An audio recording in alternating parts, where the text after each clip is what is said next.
नमस्कार बंधुरा Bengal village channel YouTube চ্যানেলে আপনাদেরকে স্বাগত।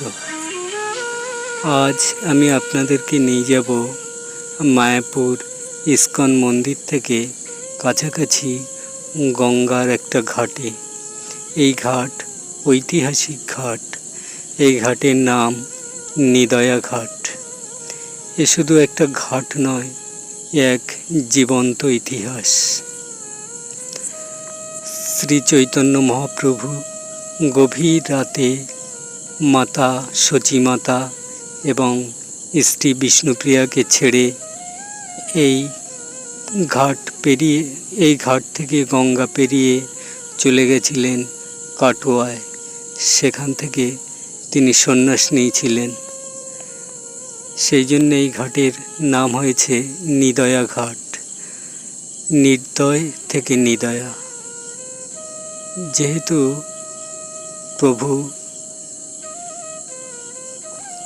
এই ঘাট থেকে সংসার ছেড়ে প্রিয়তমা বিষ্ণুপ্রিয়াকে এবং মাতা সচিমাতাকে ছেড়ে চলে গেছিলেন নির্দয়ভাবে। সেই জন্যে এই নির্দয় থেকে ঘাটের নাম হয়েছে নিদয়া ঘাট। এই পাশেই আছে নিদয়া গ্রাম। এই গ্রামের মানুষরা অধিকাংশই কৃষিকাজ করেন, কেউ কেউ বাইরে অন্য কাজ করেন।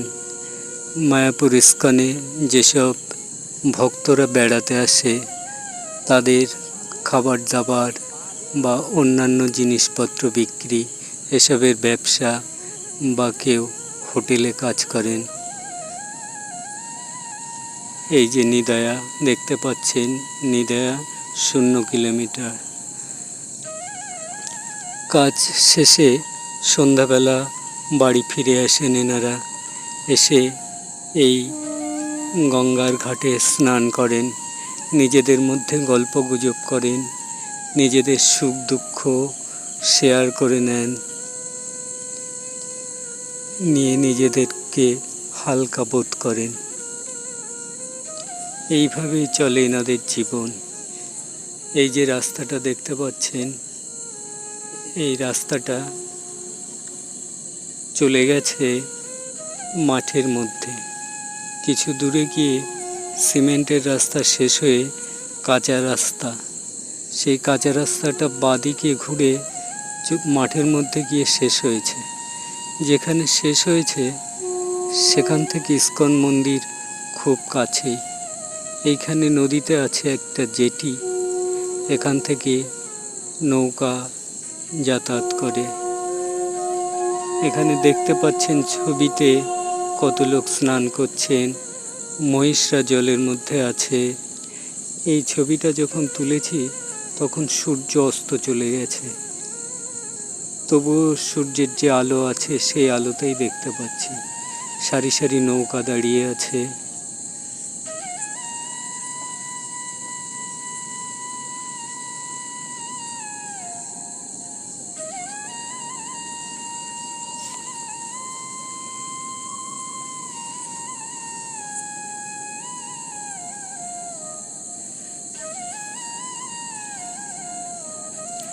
দূরে দেখা যাচ্ছে গঙ্গার ওপার। গঙ্গার ওপারে একদিকে নবদ্বীপ, আর ডান দিকে যেখান থেকে দাঁড়িয়ে আছে এখান থেকে ডান দিকে কাটোয়া। এই যে দেখতে পাচ্ছেন একটা অশ্বত্থ বটগাছ। এই বটগাছের নিচে দুপুরবেলা গ্রামের মানুষেরা এসে বিশ্রাম নেন এই গাছের শীতল ছায়ায়। পাশেই আছে পুরানো একটা শিব মন্দির। সন্ধ্যাবেলা এই শিব মন্দিরে বসে গ্রামের মহিলারা গল্পগুজব করেন, নিজেদের সুখ দুঃখ ভাগ করে নেন।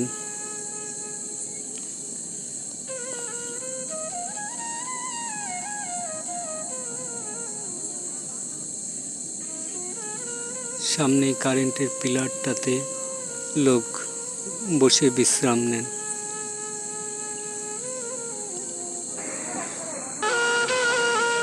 নিদয়া ঘাটের পাশে শিব মন্দির। বহু পুরানো মন্দির।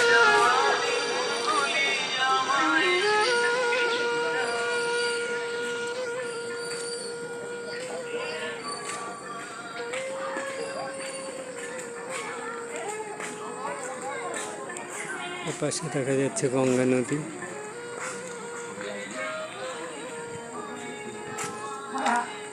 এপাশ থেকে ওই যে গঙ্গা নদী।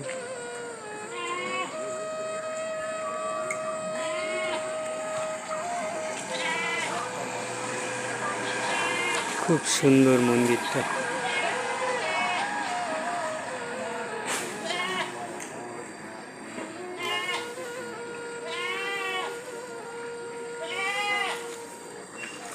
এখানে এলে এই গঙ্গার দৃশ্য দেখলে প্রাণ জুড়িয়ে যাবে।